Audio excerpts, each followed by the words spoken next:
Sanmonani, welcome to All Things Leadership Podcast. This is yet another beautiful episode. It's sunny outside, so there's just life. Today we've got a very amazing guest. He is, I think he's been a coach. He is a CEO of One Life Foundation. He is a pastor. Most of all, he is a great leader because we believe that every believer is a leader, and you, my friend, are a believer, and you can do better decisions today. So please help me welcome Ujay Menekam. Sawona Jay. Yebo, hlala njani? Ngiyaphila njani? Saphila. What did you learn isiZulu? My first appointment as a teacher was it was an English school, but the students spoke isiZulu.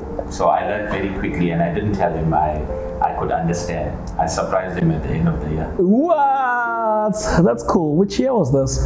This was in 1996. Yo. The year 2000. Sure. Now let's just jump straight into the conversation. Tell me a little bit about your background, where you come from, and maybe your family background and stuff like that. Hey, Nhlaka, thank you firstly for the opportunity. I'm humbled by the request to share on leadership. But to answer your question, just the background, I come from a family that was close. I have two sisters myself, my father and my mother. But in the year 1980, things changed for us because we were all in a car accident.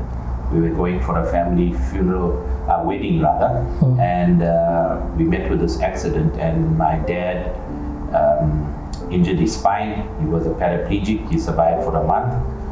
Me and my sister also picked up injuries, but long story short, he passed away a month after that. So our entire life changed. I was 7 years old, from being a closely knitted family and secure family.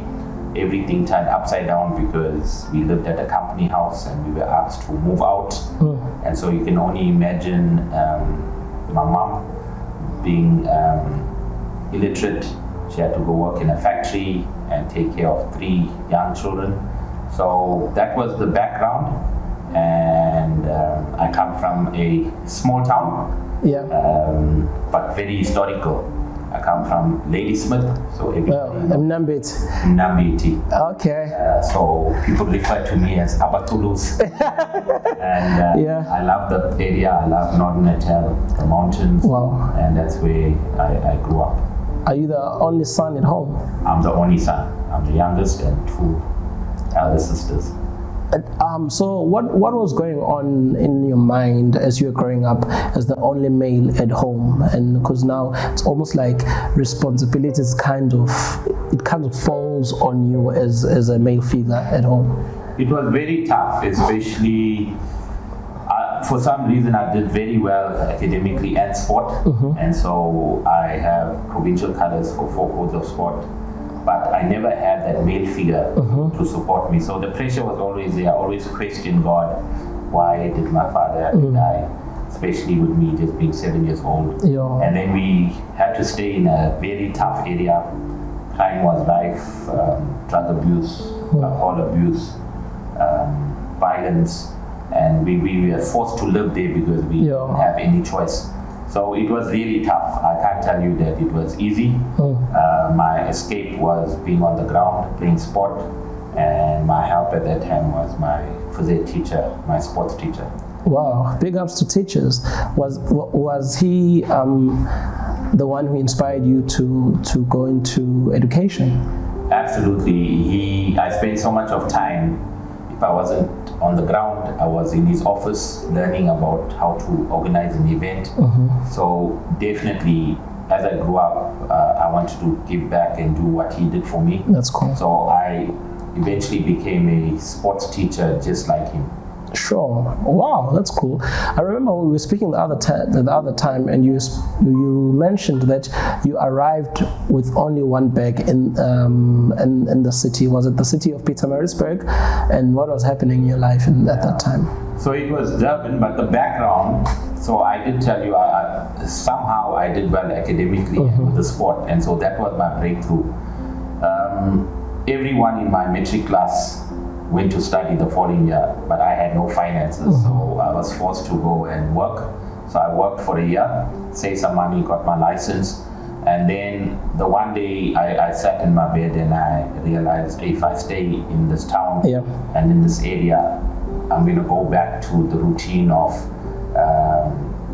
just working, earning some money, not having an education. So I packed a bag and I got onto the N3.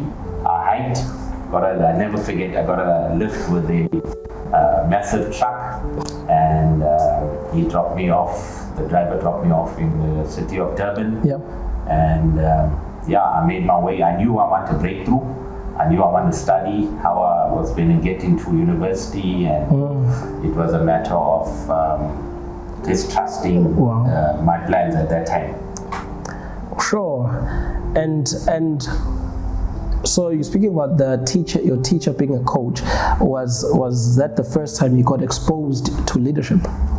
Yes, definitely. I ended up as the deputy head of the school, and I captained all the teams that I played for, and I was sports boy from standard 8, now it's called grade 10.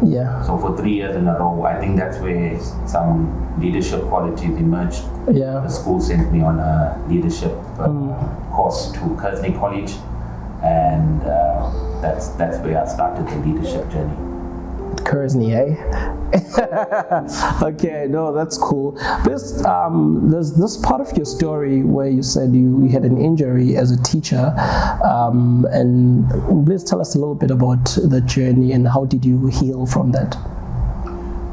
So, as I mentioned, got involved with sport, played sport at a high level. I was still playing football, semi-professional football at that time when I picked up the injury. And I most probably injured it in a car accident because I was in 2 car accidents, or by playing sport. But long story short, I injured my spine, and I had to go for a spine op. They did it through my stomach, put an artificial disc fusion, and I was told that I won't go back to coaching or teaching, and I will be medically boarded. And I just thank God that at that time, so just backtrack a little, I got saved. In other words, I gave my heart to the Lord at university. So I was strong in my faith, and I prayed to God and I said, it's okay if I'm going to be in a wheelchair, because that's what they told me. I will still live a positive life. But I must admit that it was the toughest time in my life. I lay on my back for 6 months. I remember going to church, holding on to a stand that one of the church members made for me because I wasn't allowed to sit, and I had a brace. So it was one of the toughest years. The school had replaced me with another sports teacher, but they had to accept me because I never signed the document that said you are medically boarded. And I sit here by God's grace.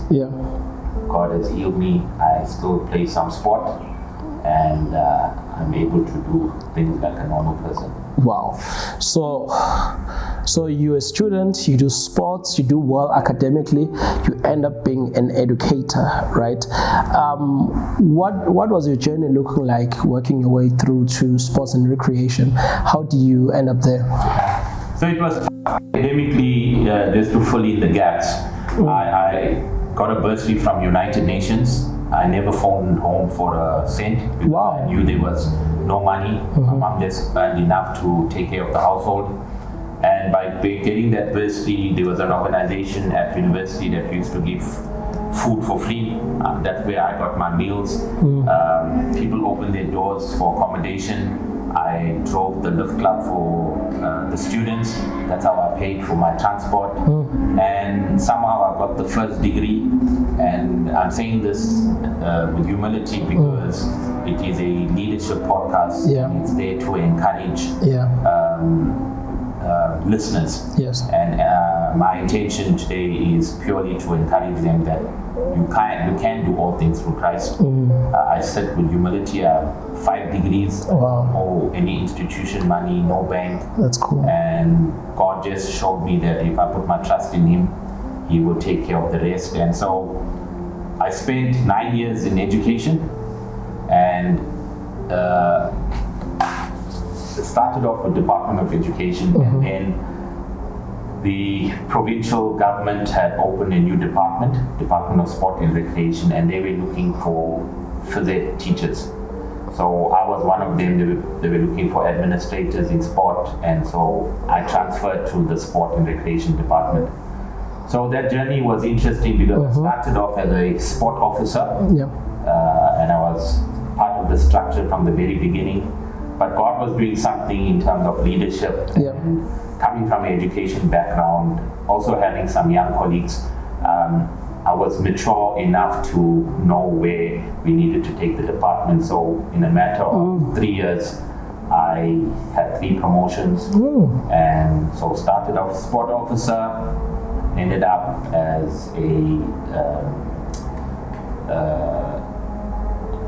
district head. Wow. Became assistant director, then became a deputy director, and then I resigned as an acting director. Was it tough? It was tough. I enjoyed it. I got to study at Cologne University in Germany, studied in UK for a period of time as an exchange student, and I did my honors through Wits Business School. Supersport had paid for it. Wow. So it's been a brilliant journey. Wow. I had the privilege to chair the Under-19 International Football Tournament for 3 years in a row. That's cool. And it was a massive international tournament, and some of the players we see now playing the English Premier League came from that Under-19. Yo, that's amazing. And what were some of the challenges that you wrestled with through working with the sports department? I think my biggest challenge was, as you go up, as you get promoted, the toughest thing in government, and it's no secret, is corruption. And I think for me personally, handling a big budget, you always have the pressure of individuals, companies that are corrupt. I'll never forget, at one stage I had to tell few individuals to please leave my office because they offended me. They wanted to offer me a bribe, and they how much was it? How much was the bribe? Well, I had to opening that brown envelope. And their answer to me was, but the whole of Africa does it. So for those that are listening, actually you don't have to be the whole of Africa or the whole world. That's the toughest part when it comes to leadership.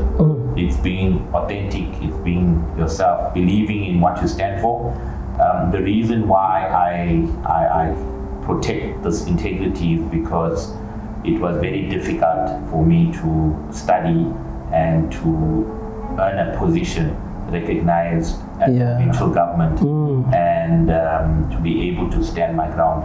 I had great opportunities. I worked at the Premier's office, where we put a plan for the province, and it was called the Youth Ambassadors Program. I worked very closely with our current MEC from Department of Health, Nomohulu, and I've learned a lot. I appreciated every opportunity government has given me, even to represent the country abroad.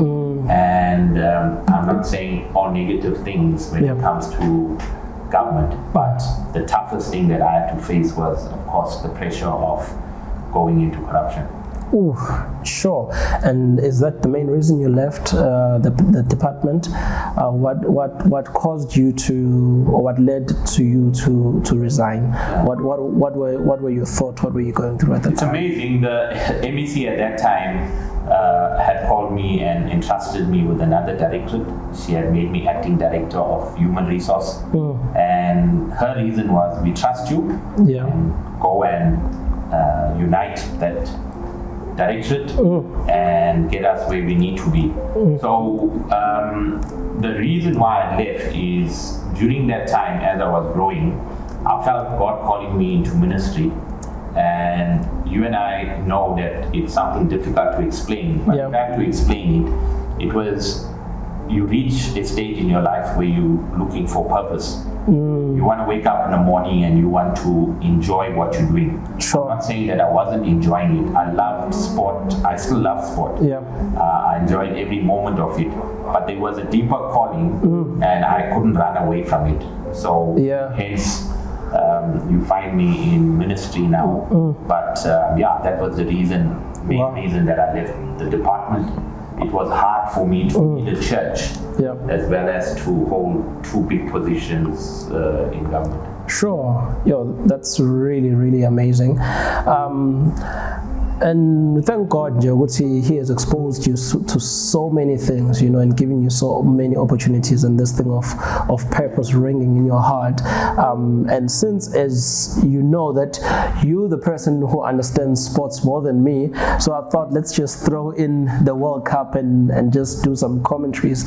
What goes on through a mind of a world athlete for them to prepare for a big stage like the World Cup? I think the thing that we don't see is all the hard work behind the scene, the sacrifices, missing family functions, being disciplined to wake up in the morning to make sure you get to your gym sessions. The preparation is immense, so it's not just physical work, it's also mental preparation. So they always talk about big match temperament. You don't just wake up with that. So it's about also exercising the mind, making sure that the mind is in a good place, but also making sure that from your lifestyle, that you're in a good position from a family perspective, that you have support. So in preparation for a tournament of this magnitude, rest assured that the individual, the athlete, makes a lot of sacrifices. We don't see that as supporters. We just celebrate with them when they get the gold medal, but it's a lot of sacrifice and hard work. And then we celebrate with them when they come to cities with the big trophies, not understanding that, hey, these guys are actually tired. That's it. Sure. I was listening to Captain Usia Kolisi, and he mentioned that they had to fight until the end to win for the country. So they said he's saying it's beyond just the team, but it's this thing is unifying the country. Are these the conversations that go that happen in the behind the scenes in the change rooms? I think we go back to the comment that our first democratic president mentioned, Nelson Mandela. He mentioned that sport has the power to unite, and when Sia speaks about it goes beyond just the game, you're fighting for your country and you want to make your country proud. I think he means that we are very resilient, if I have to use that word, country, meaning that no matter what happens, we don't give up, we don't throw in the towel. And you would have seen that with the games that we played. I mean, it was just one point. It wasn't good for our heart. How they got through those 3 games, it just shows us their resilience. It shows us that they know that back home, though they were playing in France, there were millions of people supporting them. And you and I know the country is going through a tough time economically. We're going through a tough time with unemployment, with load shedding, with crime, and the list goes on. But this win, this Rugby World Cup 2023 win, unites the country. You can see that there's some positive vibes out there. Positive energy. People, it has inspired people in different ways. As you're unemployed, people don't give up. They continue to apply for jobs. Perhaps a home doesn't have food. They continue to either subsistence farming, or having a small garden at home. But it shows us as a country that word resilience, not just with the rugby team, but with the citizens as well. Needs to be our lifestyle. I remember the young men who are saying, Elizabeth! I love those videos, and it really brings it here, and it also just inspires. Sure. And Kolisi was also mentioning that the coaches know his family, his kids, and it matters to him that he cares about the stuff that he cares about. So from a lens of a leader, how important is it that we care about the individuals that are on our teams? Nhlaka, I think that's such a powerful question. For me personally, that question means so much, because you can be a leader and not be concerned. And let me explain. You can have a position, and the position gives you the power, and it allows you to make certain leadership decisions. But when it comes to having an impact, when Sia talks about the coach knowing their family, knowing their background, if you have to watch documentaries about their coach and their coaches, you see that they are personally involved with the players' lives. In other words, as a leader, I would be failing if I don't know where my staff come from. I don't know their background, I don't know their difficulties, then I would fail as a leader, because there's a journey that God has entrusted to me and to those individuals that perhaps work in my organization or work in my job environment. So we hear this so many times, you my brother, I have your back, we are one team. People say that with lip service, but I always, when people tell me, you're my brother and I have your back, I always ask them the first question, have you been to my house? Have you had a meal with me? Do you know my children's names? And I think that must hit home really hard, because leadership can be fake, and on the other side, it can be genuine. And I love to believe that what the coaches have portrayed and what Sia, the captain, has portrayed is genuine leadership. When you say that you are concerned about the individual, it means that you are really concerned, and that you've taken time to have a coffee with them, to find out exactly where they are in their life and where they come from. Sure. That is such a powerful response. There could be a fake leadership and genuine leadership. And genuine leadership shows just your concerns about individuals. And there are so many people who follow you, right? How do you raise leaders, and how do you ensure that you are continuously replenished in your daily life? I think what's key with leadership is being authentic. You got to be yourself. In other words, when my staff or community look at me, what they see is what they get. They see the same person in church, they see the same person in the community, they see the same person in the foundation, they see the same person on stage speaking to people. And when there's consistency, then people look at you. People don't just listen to you. They watch you. They follow you in terms of your behavior, because it's easy to give a motivational talk, but the motivational talk goes beyond just what you're speaking on stage. It goes to your lifestyle. They look at your family. They look at how you conduct yourself. They look at your background, where you come from. Because if they know your background, then they'll understand where you're going. And I think I've been honest wherever I went, because I had a very tough upbringing, growing up.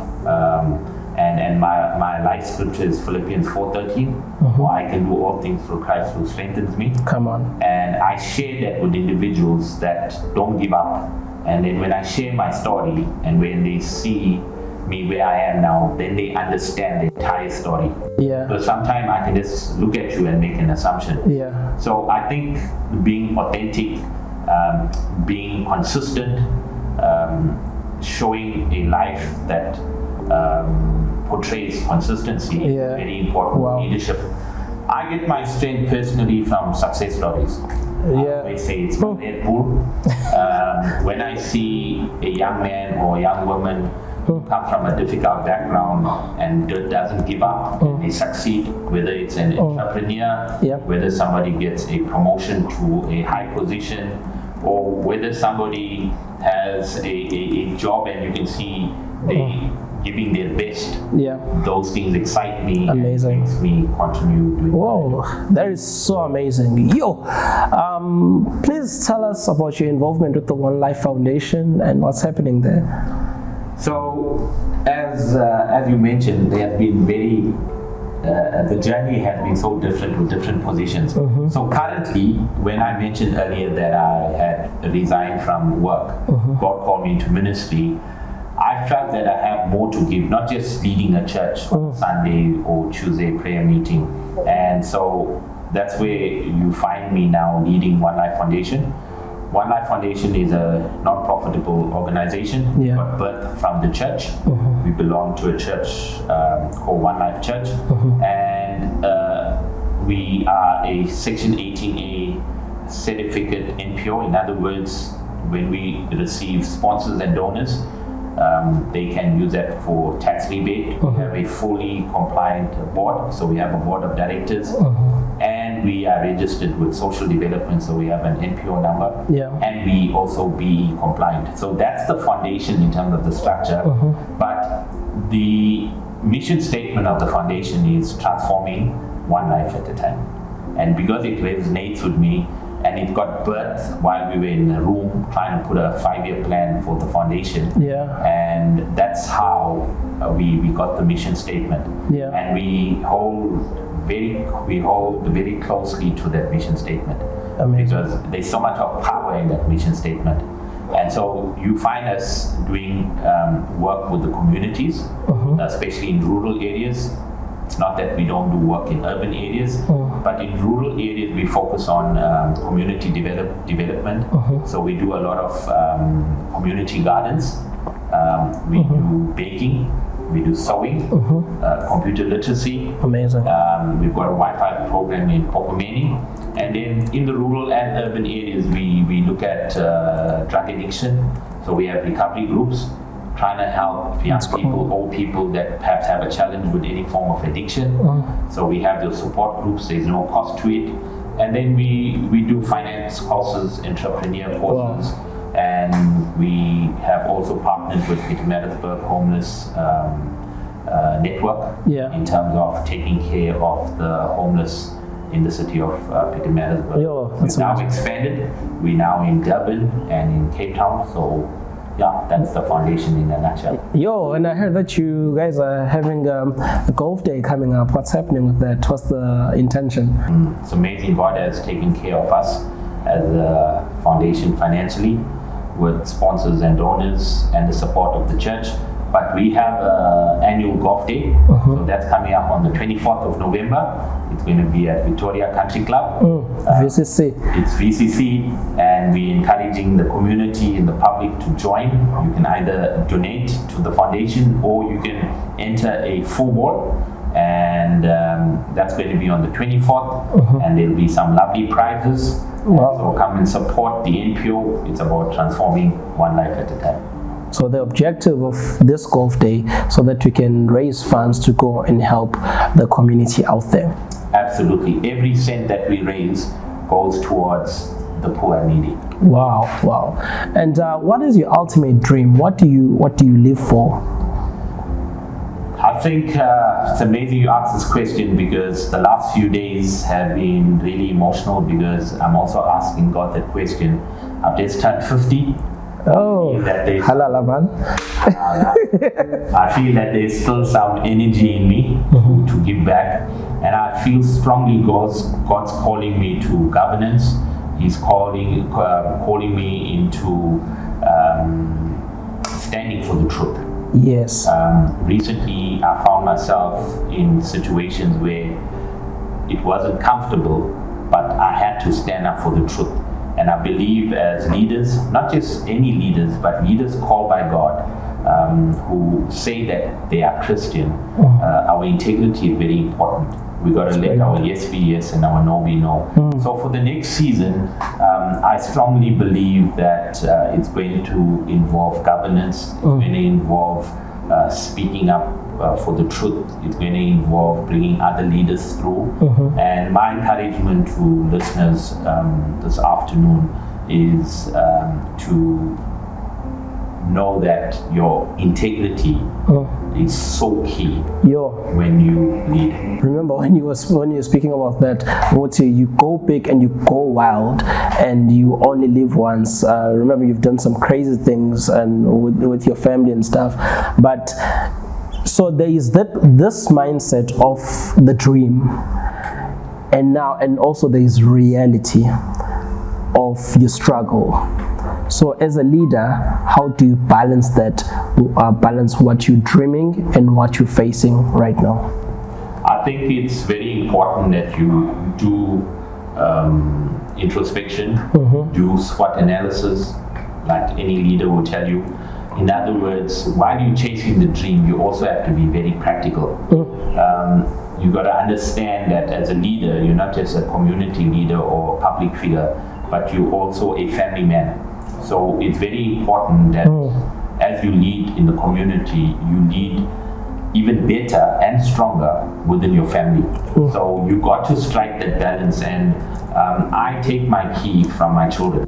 I always have a coffee with them and make them give some critique about me, where I am, what I'm doing. I've got to make sure that they're in a safe place. So my best friend is my wife. She's my go-to person. She's my biggest supporter. I trust her with all my life. She's honest. She tells me when I need to get strong in a particular area, where I'm weak. And why I mention that is she allows me to do the things that I do. So if you take care of your family and the kids, they see your passion, they see leadership in you, and they create that space for you to give to the public and to the community. Because when you're a leader, you end up with more sons and more daughters, and mentor, and you take people on a journey. So I think the balance is key. If your family is in a healthy position, that would be your litmus test. And then you say, okay, let me give more. But if you see they're needing you, you got to make sure that you take care of those needs first, while you share your energy to the community. How do you become courageous? How do you get courage? I think the day I packed a bag and I left home, it's amazing that when that happened, I didn't know the Lord. And so it's stepping into something that you're dreaming and you're seeing, and you physically can't touch it. I love the word faith, and it is when you believe in something, you haven't seen it. And I guess when I gave my heart to Jesus, I couldn't see it, but I believed. And similarly, I mean, like, how did you encounter him? Like, because most people have that encounter in a church setting. Was it the same situation for you? I was just minding my own business, sitting on a bench at university. Durban Westville has this, they call it the duck pond. And I was looking into the water, and I was just fighting with God, asking him, why did my father die? Why am I here with just one jeans and 4 t-shirts? The other students got cars and textbooks, and while sitting there and questioning, at that time I never knew, but the person that came to speak to me said, I can see you in deep thought. And he ended up being the director of Campus Crusade for Christ. He's in America at the moment. His name is Mark Hammett. Mark.